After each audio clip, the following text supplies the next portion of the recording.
Hello, everyone, and thank you for joining me for yet another presentation. In this particular presentation, I will take you through some of the basics of the new expression of interest system. So we all know the new expression of interest system was introduced by Alberta in 2024, and since then a lot of people have expressed their interest in the system, but still I feel that many people have a questions in their mind as to how this expression of interest system works. We all know that expression of interest systems give us a score, and then what?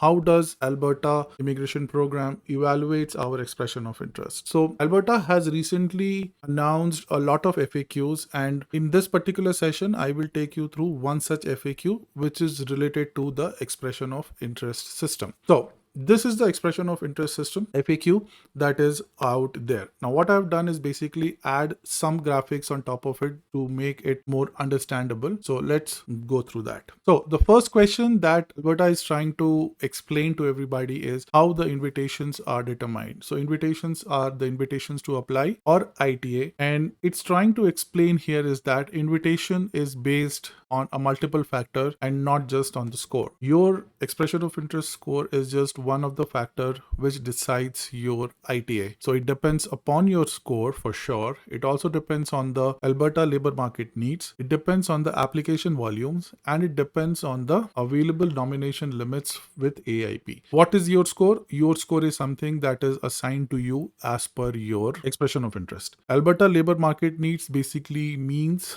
Alberta will prioritize those applications or those applicants which meets its economic and market needs.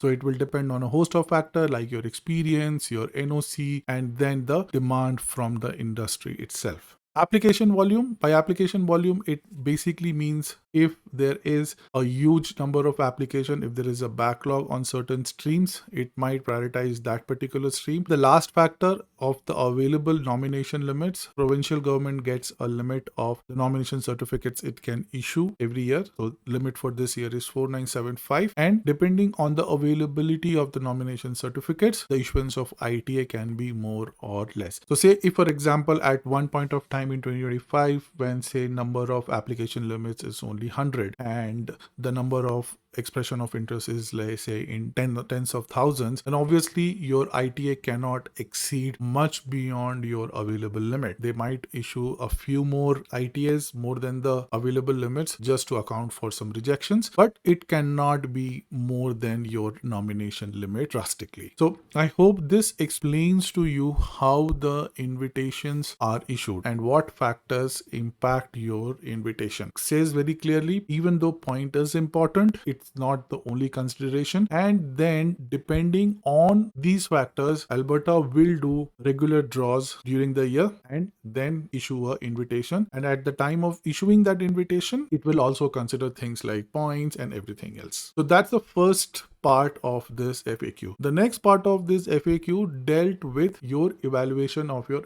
application. So while evaluating your application, there are four things here that Alberta is trying to clarify. Number one, the expression of interest points are evaluated twice. So once it's evaluated online, as soon as you submit your expression of interest, you are assigned a point. So that is depending on your self-declaration. So when a candidate is submitting the application, at that point of time, the points are evaluated. Apart from that, the points are evaluated again two times. Number one, when the candidate is invited to apply. So at the ITA stage. So when Alberta is sending you an application to apply, invitation to apply, it will do an evaluation of points at that point of time. And number two is once you submit your invitation to apply and once you submit your PNP application, at the time when the PNP application is being assessed or evaluated. So there are two times at which the EOI points are evaluated. Okay. Any kind of discrepancy in your expression of interest, which may result in a different point structure at the time of your evaluation, may or may not cause a cancellation of your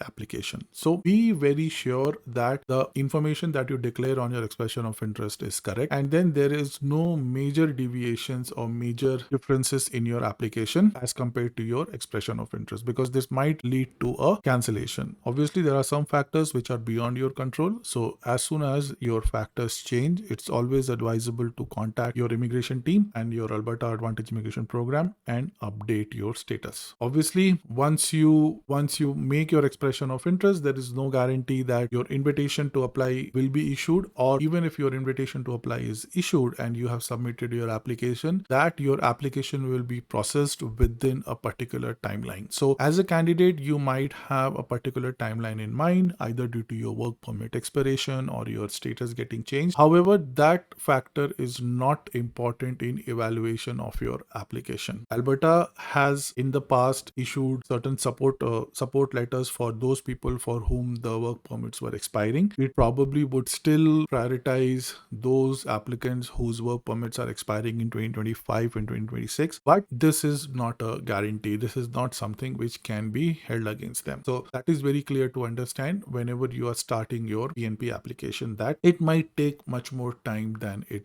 you are assessing. The last thing that it wants to clarify is that regardless of how points are obtained, you must meet the stream requirement. So at the time of submitting your expression of interest, each applicant specifies his or her preferred stream. Like say, for example, I preferred to apply under tech pathway. However, depending on my profile, depending on my job location, job offers and everything, and depending on Alberta needs, Alberta might send me a invitation to apply under say AOS. So if they are doing that, it's my responsibility that I need to make sure that I meet all the requirements of that particular stream at the time of application also. So say for example, again, I take the tech pathway application. So I expressed my interest under tech pathway, and say luckily I got invitation under tech pathway, but I still need to make sure that I meet the requirements of tech pathway, be it NOC, NAICS or any such requirements of that particular stream. So it's very important to make sure that all the requirements of that particular stream and not just the stream that you are applying under is met. So once you get your invitation,